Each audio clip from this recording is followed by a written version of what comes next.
अनुकरण और अनुसरण दोनों शब्द सुनने बोलने में इतने समान लगते हैं कि हम इन्हें बरतने भी एक ही तरह से लगते हैं, लेकिन दोनों शब्दों में अंतर है। क्या है, आइए जानते हैं।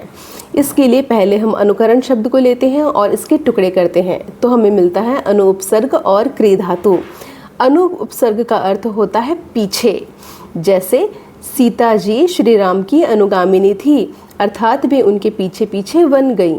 तो अनु का अर्थ हुआ पीछे और क्रिय धातु का अर्थ होता है करना, यह तो हम जानते हैं। तो अनुकरण शब्द का क्या अर्थ बना? इसका अर्थ बना किसी के पीछे पीछे कोई कार्य करना, अर्थात किसी के देखा देखी कोई कार्य करना।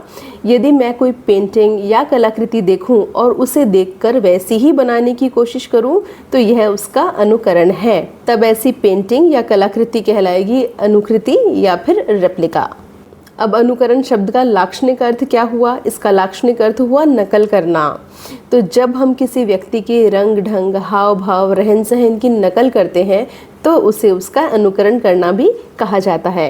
यही वजह है कि अभिनेताओं या एक्टर्स को अनुकर्ता भी कहा जाता है, क्योंकि वे पर्दे पर किसी पात्र, किसी कैरेक्टर की नकल कर रहे होते हैं, उसे जीवंत करने की कोशिश कर रहे होते हैं। अब अनुसरण को देखिए, इसमें भी अनुपसर्ग है जिसका अर्थ हम समझ चुके हैं।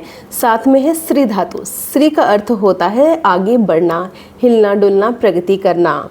जैसे सरकना शब्द भी इसी से बना है, जिसमें आगे बढ़ने का भाव है। तो अनुसरण का अर्थ हुआ किसी के पीछे पीछे चलते हुए आगे बढ़ना।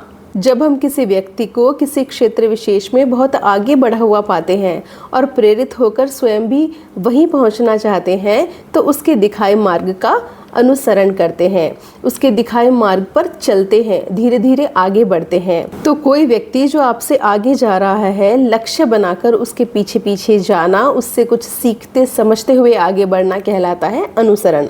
यदि एक उदाहरण से दोनों शब्दों को समझना चाहें तो हम कह सकते हैं कि हम पहुँचे हुए लोगों, साधुओं, सन्यासियों, संतों के हाव भाव, रंग ढंग का, उनके क्रियाकलापों का अनुकरण करते हैं, लेकिन उनके लक्ष्यों, उनके आदर्शों को जीवन में जब हम उतारते हैं तब हम उनका अनुसरण करते हैं।